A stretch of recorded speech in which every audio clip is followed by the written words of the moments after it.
So ito na nga. Recently, naglabas ang Department of Budget and Management ng budget call para sa taong 2025. Pero teka, ano nga ba ang ibig sabihin ng budget call?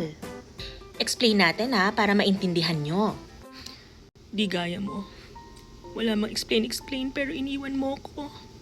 Anyway, ang budget call ay ang panawagan ng DBM sa mga ahensya ng gobyerno para simulan na ang kani-kanilang budget proposals para sa susunod na taon.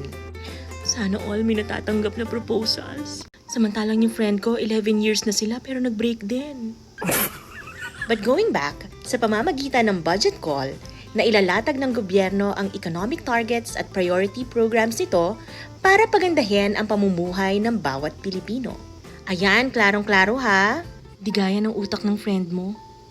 Ayaw iwan kahit ang tagal-tagal na siyang niloloko. Ito po si Department of Budget and Management Undersecretary Goddess Hope Libiran.